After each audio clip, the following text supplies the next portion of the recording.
কিভাবে তোমরা বাড়িতেই খুব সহজে এই এগ চিকেন ডেভিল রেসিপিটা বানিয়ে নিতে পারবে, চলো সেটাই তোমাদের সাথে শেয়ার করে নিই।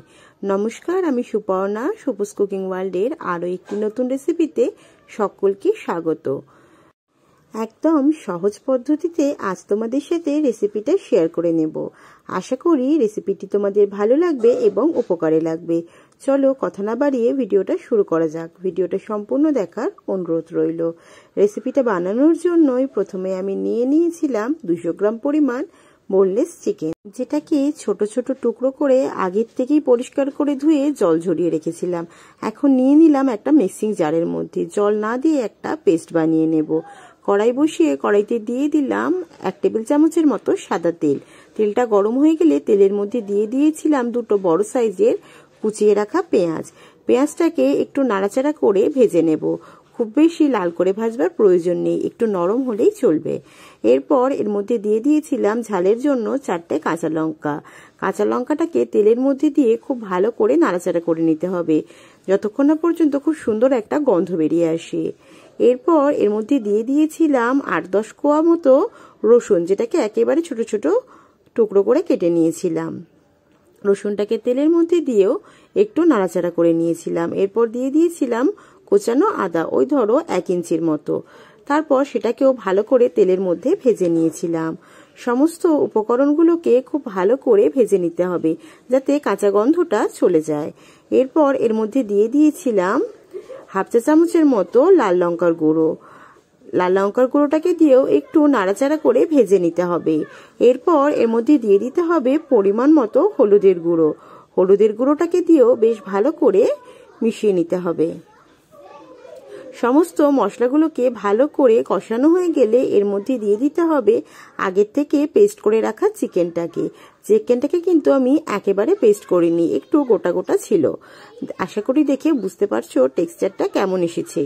এরপর সমস্ত চিকেনটাকে দেওয়া হয়ে গেলে অনবরত খুন্তি চালিয়ে কিন্তু নাড়াচাড়া করতে হবে, না হলে চিকেনটা একসাথে জমাট বেঁধে যাবে। আশা করি দেখে বুঝতে পারছো কি করে কাজটা করতে হবে। কিছুক্ষণ সময় ভালো করে সমস্ত মশলার সাথে চিকেনটাকে মিশিয়ে নিতে হবে।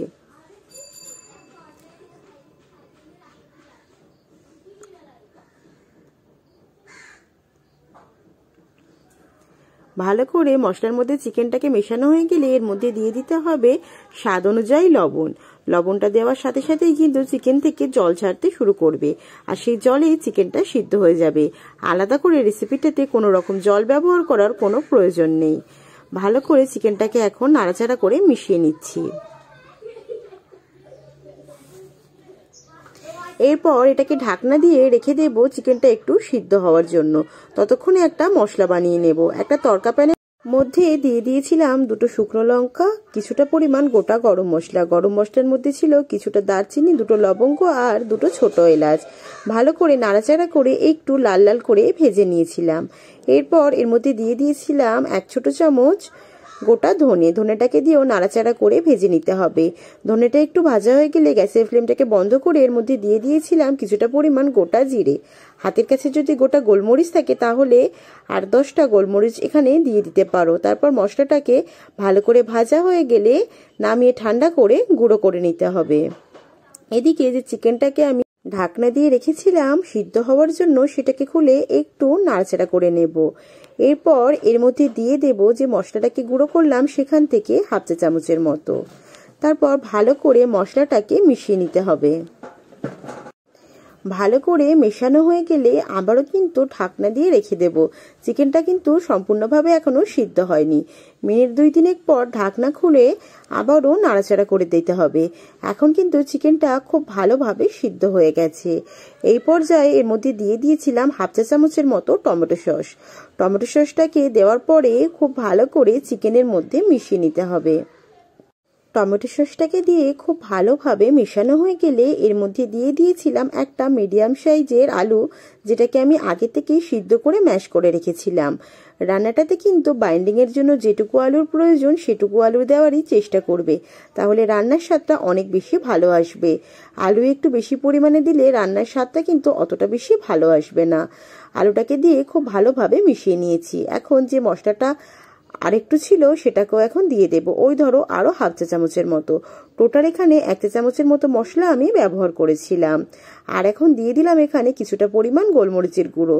তোমরা যদি মশলাটাকে বানানোর সময় ওখানে গোটা গোলমরিচ ব্যবহার করে থাকো, তাহলে এখানে আলাদা করে আর গোলমরিচের গুঁড়ো ব্যবহার করার কোনো প্রয়োজন নেই। এরপর ভালো করে মিশিয়ে নিয়ে এর মধ্যে দিয়ে দিয়েছিলাম অর্ধেক পরিমাণ পাতিলেবুর রস। এর পরিবর্তে আমচুর পাউডার বা তোমরা চাট মশলাও ব্যবহার করতে পারো। এবার ভালো করে মিশিয়ে নিচ্ছি। সবশেষে উপর থেকে দিয়ে দিয়েছিলাম বেশ খানিকটা পরিমাণ কোচানো ধনেপাতা। ধনেপাতাটাকে দেওয়ার পর খুব ভালো করে মিশিয়ে নিতে হবে এবং মিনিটখানেক সময়ের জন্য রান্না করে নিতে হবে। এরপর গ্যাসের ফ্লেমটাকে বন্ধ করে দিয়ে একটা ম্যাশার দিয়ে ভালো করে সমস্ত উপকরণগুলোকে ম্যাশ করে নিতে হবে, যাতে চিকেনের কোনো বড় টুকরো থাকলে সেটা ভেঙে গিয়ে মসৃণ হয়ে যায়, সেদিকে খেয়াল রাখতে হবে, তাহলে রেসিপিটা বানাতে সুবিধা হবে। এদিকে আমি 3টে ডিম সিদ্ধ করে রেখেছিলাম। ছুরির সাহায্যে ডিমগুলোকে 2 টুকরো করে নিচ্ছি। তোমরা যদি চাও ডিমগুলোকে 2 টুকরো না করে 4 টুকরো করে নিতে পারো, তাতেও কিন্তু চপটা খেতে অসাধারণ হবে। 2 রকম ভাবেই তোমাদেরকে আমি বানিয়ে দেখাবো। কিছুটা পরিমাণ পুর নিয়ে হাতের ওপর রেখে একটু চ্যাপটা করে নিতে হবে, যাতে ডিমটাকে খুব ভালোভাবে ঢাকা দেওয়া যায়। মাঝখানে ডিমটাকে বসিয়ে এইভাবে চারিদিক থেকে মশলা উপর দিকে চেপে চেপে তুলে দিয়ে একটা এখানে আমি চপের শেপ দিয়ে নিচ্ছি। যেভাবে ঠিক ডিমের টেবিলের সময় চপের শেপটা আমরা দিই, ঠিক সেরকম শেপটাই এখানে দিয়ে নিতে হবে। দেখো একটা কিন্তু চপ আমার বানানো হয়ে গেছে। এরপর অর্ধেকের অর্ধেক পরিমাণ ডিম দিয়ে কিভাবে তোমরা বানাবে সেটাও আমি দেখিয়ে দিচ্ছি। অল্প একটু পুর নিয়ে এর মধ্যে ঠিক একইভাবে চেপে দিয়ে ডিমটাকে ভরে দিতে হবে। অর্ধেকের অর্ধেক পরিমাণ ডিম যদি তোমরা এখানে ভরো, তাহলে কিন্তু চিকেন চপের সাইজটা অনেকটাই ছোট হয়ে যাবে। আর অর্ধেক পরিমাণ ডিম দিলে চিকেন চপের সাইজটা একটু বেশ বড় মতো হবে। দেখো ঠিক একইভাবে কিন্তু আমি সমস্ত ডিমগুলোকে আমি চিকেনের পুরের মধ্যে ভরে নিয়েছিলাম। আশা করি কাজটি বুঝতে তোমাদের কোনো অসুবিধা হয়নি। আমি কিছুটা পরিমাণ কর্নফ্লাওয়ারকে জলের মধ্যে গুলে উনানের মধ্যে জাল করে নিয়েছি। তার জন্য দেখো এখানে একটা চিটচিটে কিন্তু আঠা আমার তৈরি হয়ে গেছে। আঠাটা কিন্তু একটু পাতলা করে তৈরি করতে হবে, খুব বেশি ঘন করে তৈরি করলে চলবে না। নিয়ে নিয়েছি বেশ খানিকটা পরিমাণ বিস্কুটের গুঁড়ো। এবার একটা চপ নিয়ে দিয়ে দেব আমি বানিয়ে রাখা কর্নফ্লাওয়ারের আঠার মধ্যে। এরপর ভালো করে মিশিয়ে নিয়ে দিয়ে দেব সরাসরি বিস্কুটের গুঁড়োর মধ্যে। তারপর ভালো করে বিস্কুটের গুঁড়োর কোটিং করে নিতে হবে। ভালো করে কোটিং করার সময় হাত দিয়ে চেপে চেপে ভালো করে চপটা শেপ দিয়ে নেব। আবারও আমি চপটাকে নিয়ে দিয়ে দেব ওই আঠার মধ্যে। তারপর ভালো করে আবারও আঠাটাকে লাগিয়ে নেব, যাতে বিস্কুট গুঁড়োটা খুব সহজেই ধরে নেয়। এরপর ভালো করে আবার কোটিং করে নেব। তোমরা কিন্তু ডিমের গোলাতেও কাজটাকে করে নিতে পারো কর্নফ্লাওয়ারের এই আঠার বদলে।